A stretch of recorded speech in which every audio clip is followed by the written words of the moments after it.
Head over to miniaturemarket.com. They have thousands of board games at discounted prices like Velonimo. Hello my friends, it's the Game Boy Geek here. Today, special treat for you. I'm going on a van travel vlog where I'm going to be taking you to South Mountain in Phoenix, where I'm going to be getting on my bicycle and riding up what would be a Category 2 very hard climb in Tour de France on my bicycle, and then showing you some really cool, taking you along, showing you my journey, showing you some cool views. But I'm doing that because at the end of this video, I'm going to be going over a game called Velonimo, which is all about cycling and attacking others and riding in the pack and riding away from the pack. It's a ladder climbing, simple card game that's fun, but it's about cycling. I have a love for cycling. Oddly enough, the designer of this game, Bruno Cathala, who's my favorite designer, also shares a love of cycling. He often posts pictures of himself biking and bikes his bike in beautiful places in France. Him and I share that love as well, which is odd. Anyway, let's put together van time, vlog time, bike time, and a game about biking. Here we go.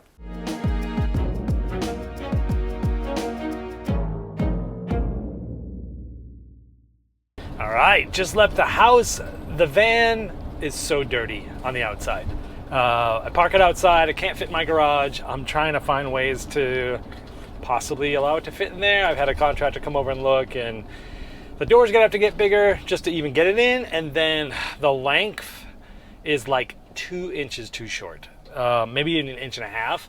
He said if we take the drywall off the bottom, like so it goes right to the concrete, that'll probably give us the 2 inches we need. So it's still going to be kind of expensive. I might have to put a header above the garage in order to make the door taller, stuff like that. So I haven't costed it out, but the reason why it's so dirty is because in Arizona in Christmas time, it's nice, but it's basically like everyone else's fall. So all the leaves fall around Christmas time, and so parking it out front. My neighborhood has lots of trees, and there's just lots of leaves and dirt and bird poop and everything on the outside. So I am on the way to South Mountain. Am going to give this thing a nice bath on the outside, at least get it nice and clean. And then we're gonna head towards South Mountain. As I mentioned in the overview, I got the bike packed here, got the tires on, got the seat on this morning from a different bike. It's crazy because I took the seat off to get the little folding e-bike here, and so I hadn't used my sport bike in a while, but I want to go up this huge hill, this huge mountain in South Mountain, so I wanted to use my sport bike. So I had to rearrange all the seats this morning, and that took a while. So got the bike packed, got the dogs packed. There's actually one dog there, another one down there. Unfortunately, we're missing Laddie, the little white one you've seen in the other episodes. I had to put him to sleep last night. He was 16 and a half. He had been struggling for a while with dementia, and he had a grade 4 heart murmur for years. First trip without him, very sad. Had to put him to sleep last night. I'm incredibly sad about it, but it was time. I knew when it would be the right time, and for sure yesterday was the right time. He just, not only was his brain, he's had dementia, but his body really started to break down in the last 48 hours. So it was kind of I'm at peace with it. I'm sad, but he's not with us with this trip. Just Soxy and Chloe. So I will check in with you later at the car wash. All right, just got to the car wash. It's one of these huge ones that you can basically wash trucks in. It's the only ones I can find around. It's about 12 minutes from my house. And it's the only one I can find to actually wash this without having it actually be like a truck wash. High pressure rings. This thing is super powerful.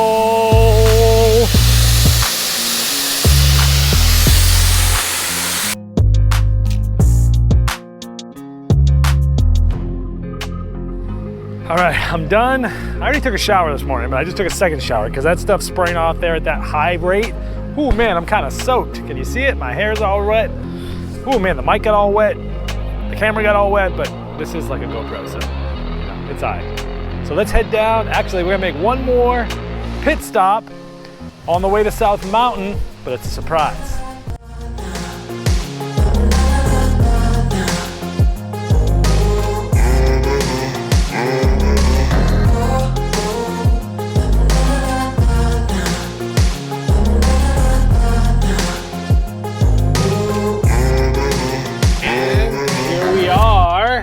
At the Silver Key Lounge.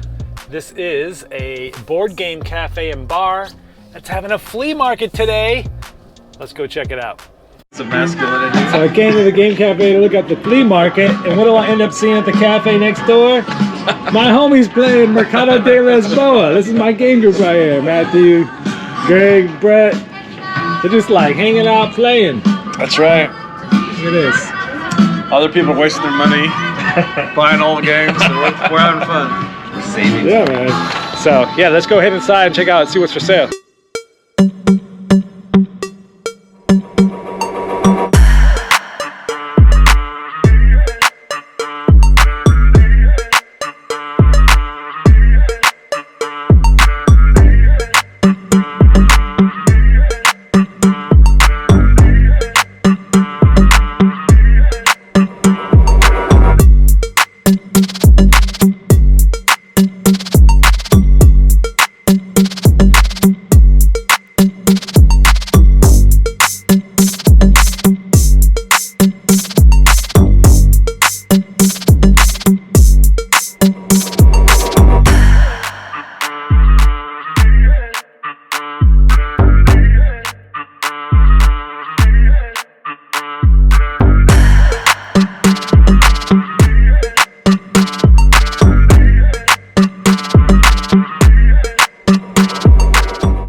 That was cool. Obviously I didn't buy anything because I don't even have time to play the games that I do have. So I'm gonna go check out my friends before we get back in the van, head to South Mountain. So I just came out, I was getting ready to leave, come say hi to my buds. Look at this. This dude is representing a Game Boy Geek game bag. Look at that thing. Those were like a one-time thing on my Kickstarter once. Never again, because the Miniature Market helped me get them, but it was like a one-time buy type of thing. These are like... I didn't realize it was such a collector's item. There was only... Started selling in there. I think there was only like 100 of them made, and I think I have like a few left in my garage, but I basically just give them to people when they come over to my house. So yeah, that thing's cool. Look at that. It's an awesome bag. Always marketing. See? Always be closing. What movie is that from? That's Shoot. It's Alec Baldwin. Yes, it is. This is a movie buff right here. The business. He's blanking on it. Yeah. It's like something. Always be Oh man. I can tell you other Al Pacino's in it. Yes. Lemon's in it. Yes. I don't know what it's called right now. I stumped him. I always have this where I always think about a game and I'm like, oh, what was that game of this? And I could like tell you how to play it. I could tell you the artwork. might even tell you the artist. I might be able to tell you the designer. I can't remember the name for the life of me. Happens to me all the time. This is what happens when you get old. You forget stuff like this. But we are good. I'm 29 and holding, man. Okay, so we're looking this up in real time here. So always be closing. Yeah, it was Glenn Ross. There you go. See, well, what? Kind of like Glenn Moore. So I'm walking back to the van in the parking lot. I'm always curious, because at home I have cameras at the house. I can always check them and check on the dogs and see how they're doing, because they're old, like, they're older and stuff. And of course, recently with Laddie, he was always walking in circles and getting stuck under tables, under chairs, in between stuff. Poor Laddie. But now, I obviously don't have cameras in the van to watch them, but I always wonder what they're doing. So let's, and I can't go in the side door because the bike is there right now. So let's check this out and see let's see how they're looking. There she, oh, Soxy's right there waiting, and look at little Chloe. Oh, they're so excited. Hi, Chloe. Oh, hi, Miss Sox. I got the big bike in here today, so I just did that and I like bungeed it up to the thing. So, all right, let's head out to the mountain.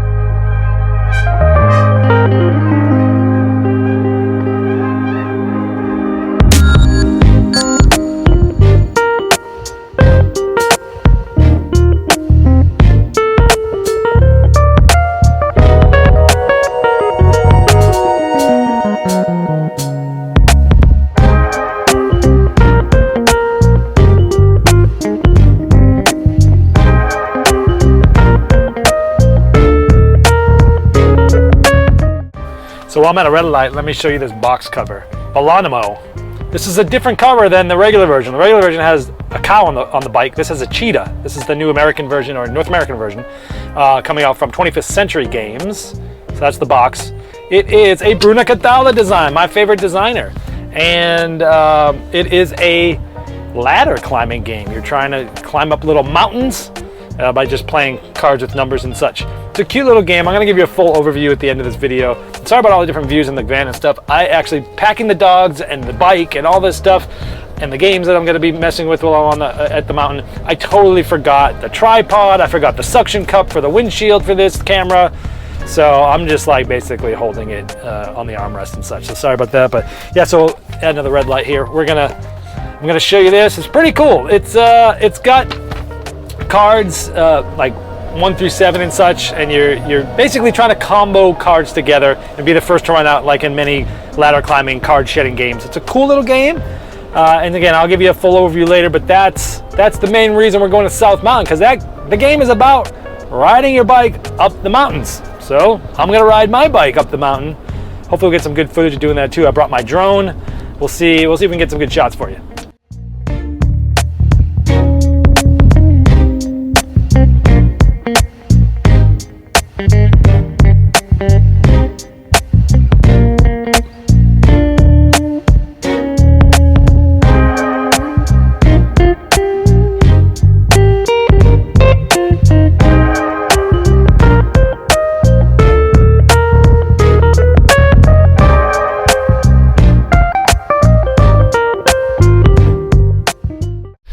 Well, as you can see behind me, just got to South Mountain Park at the bottom where the parking area is, the bathrooms are and stuff like that.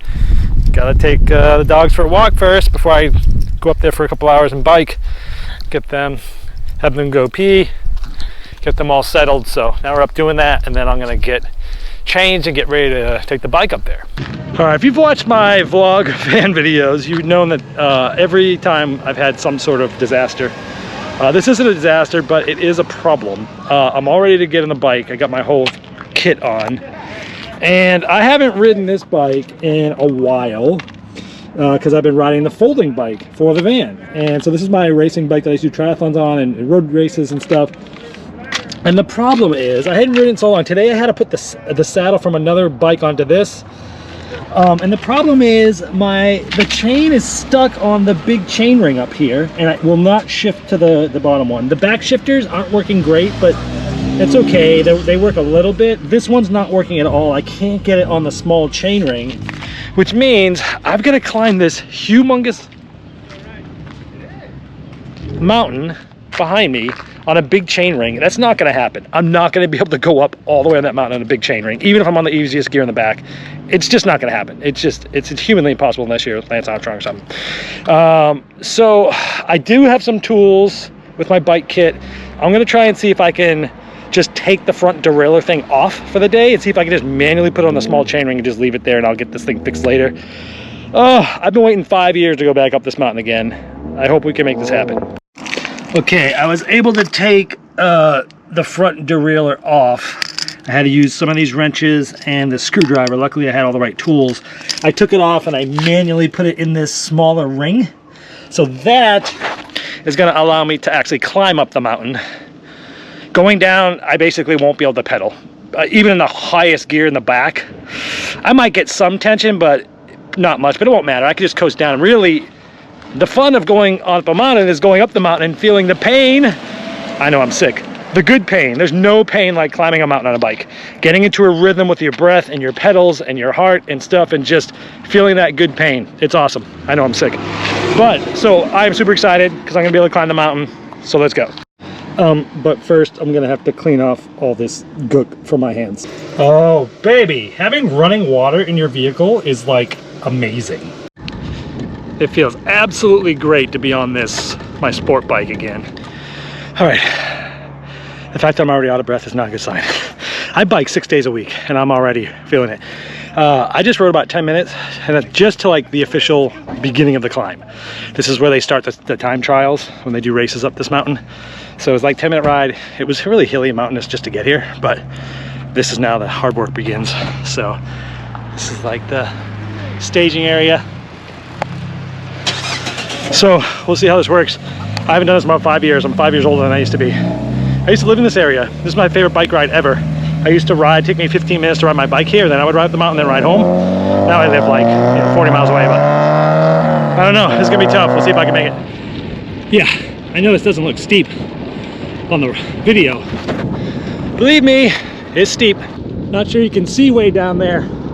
That's downtown Phoenix. Maybe it doesn't come out in the video, but we'll see. We're coming up to the hardest part of the climb. You can see cars in it in the distance. It's like a ridge line that goes up near those TV towers. That's a sustained about an 8% gradient.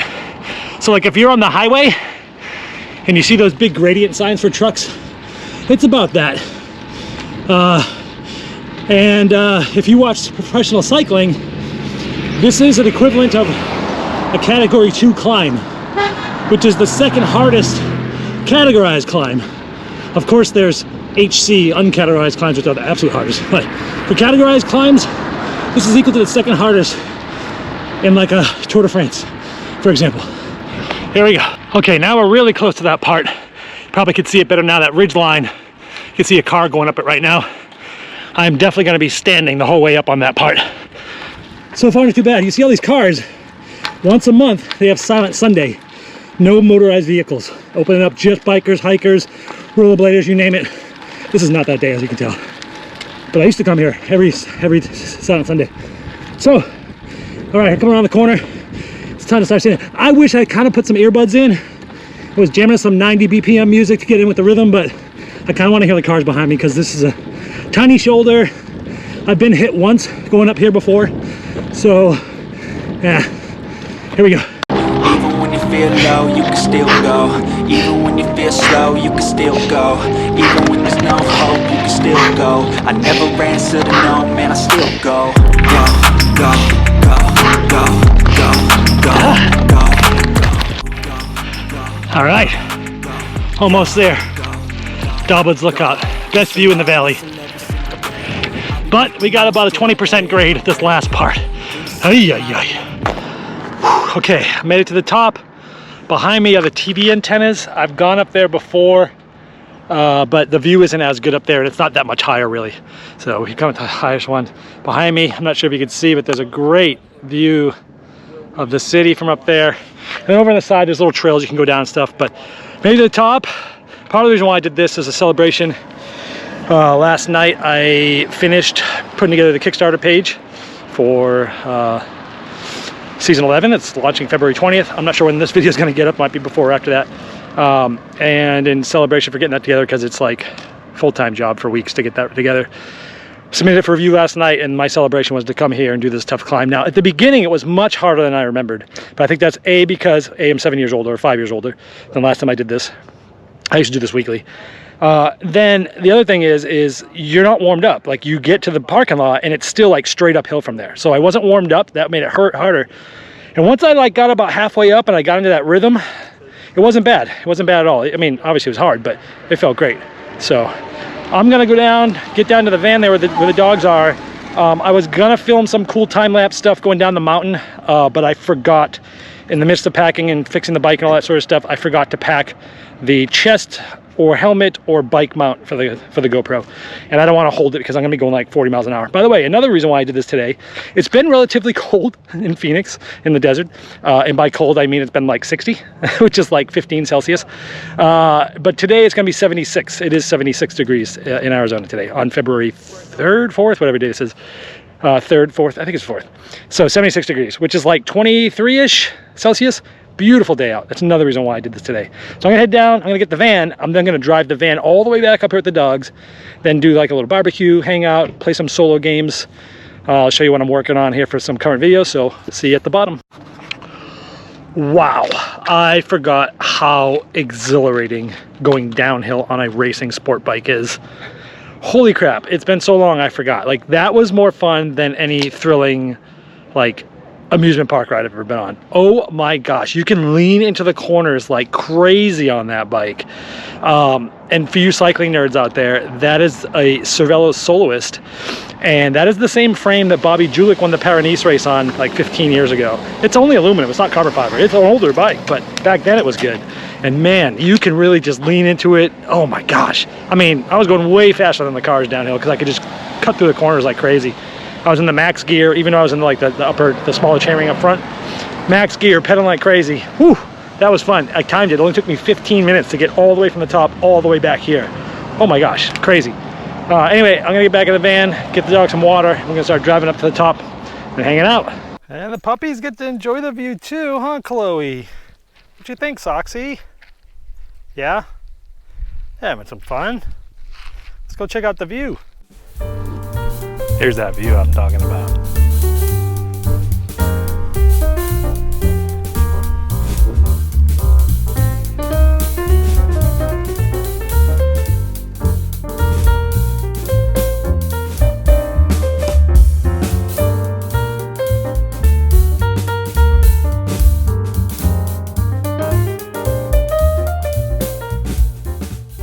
Here's the view from my parking spot. Look at this. Downtown, right there. The dogs are just hanging out. I'm gonna kind of play some games here, some solo games. This is a great deduction game from the designer of The Crew. This is the new expert level. And then we got Fuse Countdown. It's a standalone sequel that can also be an expansion to the original Fuse. I'm gonna be doing a rules school for this shortly to teach you how to play so you don't have to read the rule book. Yeah, we're gonna have some fun. And then I'll take you back to the studio so we can talk a little bit more about Velonimo. But before I go back to the studio, let's show you some cool shots out the back of the van of a beautiful view and leaving South Mountain with a beautiful sunset.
Velonimo is a card shedding game where you're trying to be the first to run out of all of your cards each round. The game is played over 5 rounds. Now there are 7 different suits and there are 7 different numbers. Each suit has each number 1. And here is a collaboration of the different numbers and the different suits, but each suit has 1 through 7 once. And you can see adorable art here. They're all riding bikes. And those are the main cards of the game. But there are also special hair cards that allow you to go faster, breakaway cards. And they 25, 30, 35, 40, 45, and 50. We'll show you how these work. Now you're gonna start with 11 cards, and starting in clockwise order, players are gonna be playing cards. Now you can't play a single card, and if you do, the value is just its face value. So that's a 3. Now the next player has to play something that's bigger than that. So they might play a 4 and just say, you know what, I'm playing a 4 there, and they'll announce it. Now the next player might pass. That's fine. If you pass, that's fine. You can come in later, actually. Now the next player, you might play multiple cards, and there's 2 ways to do this. Now when doing that, one of the ways to do it is to play multiple cards of the same number. Doesn't matter how many. In this case, I did 2 of them, and they're the same number. Now anytime you play sets like this, it's the number of cards is 10 each, always. So it's 10, 20, and then you add the smallest number. So it's 10, 22. So you're at a 22. The next player might pass. The next player might say, I'm playing a hair card. That's 30. Someone's got to beat 30. Now let's say the next player plays these. Now we saw one of the types of things that you could do when you play multiple cards. You can always play all cards of the same number, any amount of cards. Now here, you can also play the same color, and you can play again any amount of cards, and they don't have to be in order or anything like that. So here we say, okay, we have, and it's always, again, anytime we play sets, it's 10 per card plus your littlest. 1, 2, 3. So it's 3 cards there. So it's 10, 20, 30, 2. So it's beating this. So now 32 is it. And again, you're either going to be playing at this point, because it's high enough, you're either going to be playing maybe a breakaway card, or you can be playing a set. Again, all the same number or all the same color. That's pretty much it. If you pass, you can come back in, but it goes until all players have successfully passed, and then this player will clear it, and they will start in lead again. You're trying to be the first one around out of cards. Now again, the game is played over 5 rounds, and the way it works is, let's say you're playing a 4-player game. When you run out, if you're in first place, you're going to look at how many opponents you beat. So in a 4-player game, you beat 3 opponents because there's 3 other people. In round 1, you'll get 3 times that. So in round 1, you get 1 times that. So it's 3 opponents that you beat. 3 times 1, you'd get 3 points. When the second person went out, there'd only be 2 left. So they'd get 2 points, and the third player would get 1 point. The last player always gets nothing. But all the way to like round 5, if that's the same thing, if you're playing a 4-player game, there's 3 opponents you beat, that player's going to get 5 times 3, 15 points. Okay? And so on and so forth. So it scales and it gets stronger and stronger as the rounds go on. There's another twist that the person who has the most total points gets this jersey card as an additional card. Everyone pretty much knows they have it because they were the leader. And at any point they can play this. And this is because whoever's in the lead, players are going to be trying to attack that player because they're in the lead. And this is to help combat that, because this is a game where everyone tries to beat up on the leader.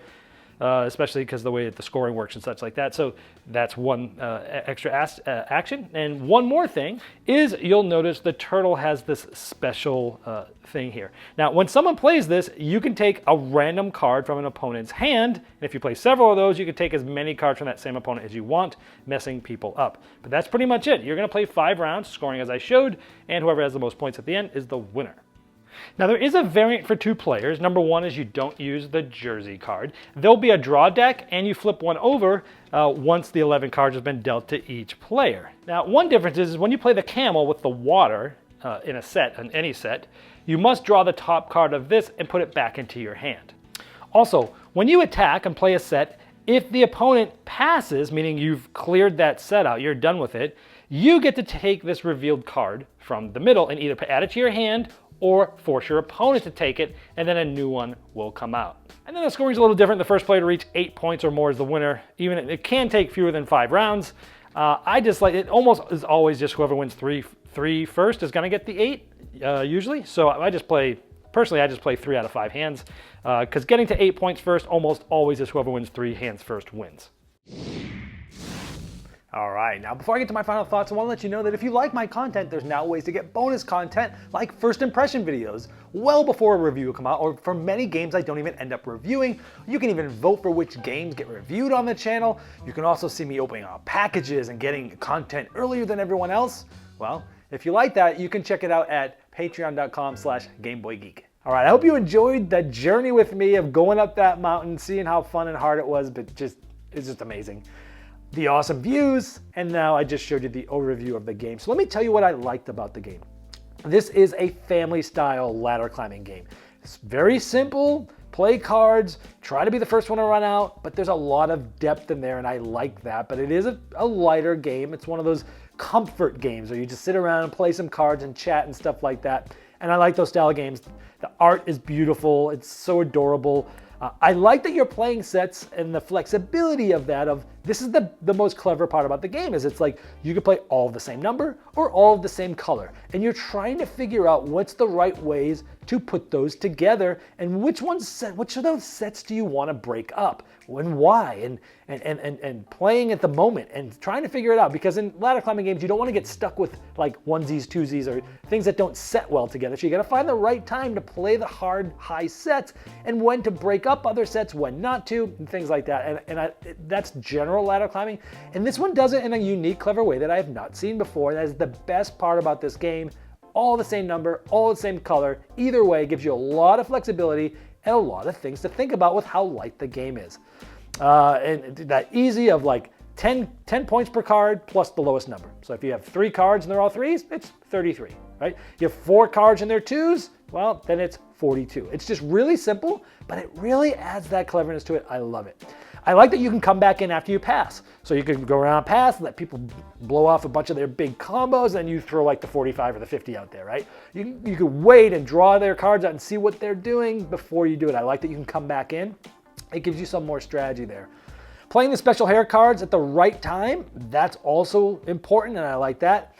And I'm going to talk about scoring in a negative aspect in just a moment, but there is a positive aspect to the scoring, and that the scoring multiplier gives everyone a chance for the whole game. If you're playing the full 5 rounds, you're not going to be finding yourself halfway or even 3/4 of the way through being like, I don't have a chance. Everyone will have a chance to the end. That's a positive thing. And again, in a moment, I'm going to talk about what I don't like about that. It's kind of like a double-edged sword. And this is a game that just feels breezy and familiar, but yet different and unique at the same time. So this is an absolute recommend for me for a simple family level card game with interesting choices. There's 2 things I don't like about the game. I actually emailed Bruno Cathala, my favorite designer, about the issues I've had with the games, and he came back and wrote to me, and I get it. So my first issue, personally, is because of the multiplier scoring, and I get thematically, in the Tour de France, the mountains get harder and harder, and the harder they are, the more points they're worth for the cycling jerseys. I get it thematically. But because it multiplies, and because the rounds actually aren't mechanically any different between the 5th round and the 1st round, if you win the 1st round in a 4-player game, you're getting, if it's the 1st round, you're getting 3 points.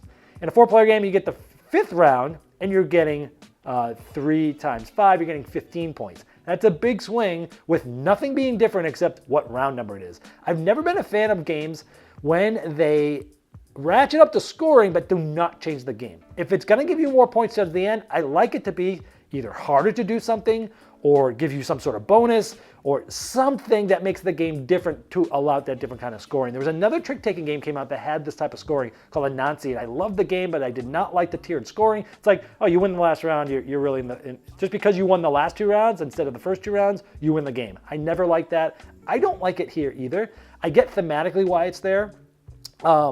But it makes the first couple of rounds really feel inconsequential to me. And Bruno was like, no, it helps. The first rounds are essentially sort of tiebreakers because anyone can come back, and I get that.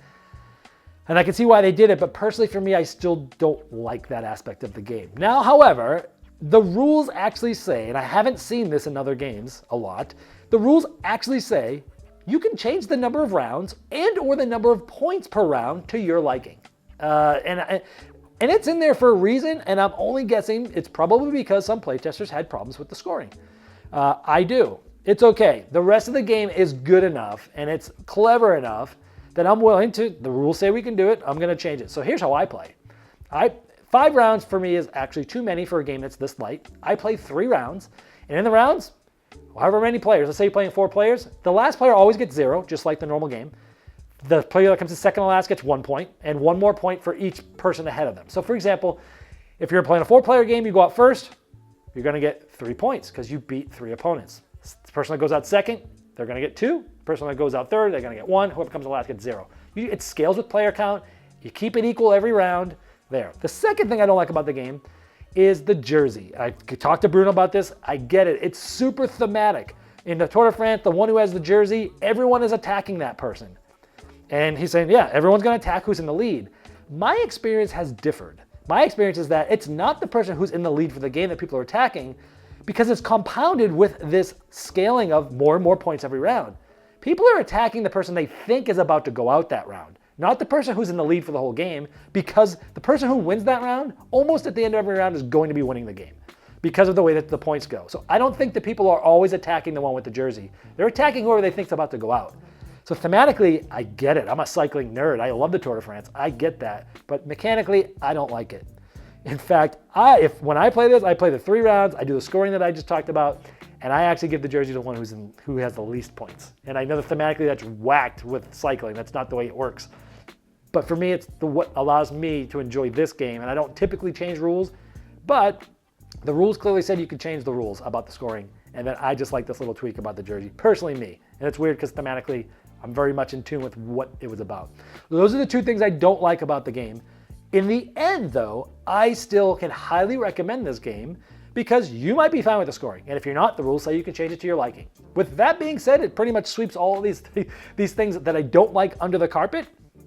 Again, it's not something I would often do, but I do in this game because I think the game is easy enough, but clever enough and deep enough. So it's easy for families, but yet it's clever enough for gamers to get into it. A few things I don't like. They say you can change them. They don't say you can change the jersey, but that's here nor there. But that's it. That's what I think about this game. I still highly recommend it. Velonimo, it's coming out in North America by 25th Century Games soon. Hope you enjoyed this journey on the bike, up the mountain, around South Mountain, and into Velonimo. This has been a Game Boy Geek, breaking down barriers, growing relationships with board games, helping you on the next one you'll love. Game Toppers not only transforms your existing table into a high-quality gaming solution, but they now offer full leg kits and dining cover solutions for the full table application. Paired with over 20 styles of thematic game mats in 11 different sizes from notable board game artists like Vincent Dutray, collapsible cup holders, and real cool accessories, experience what thousands of other gamers enjoy by upgrading every game you play with a Game Topper system. Save hundreds of dollars on Game Topper package deals that are in stock now for immediate shipping at GameToppersLLC.com or click the link below.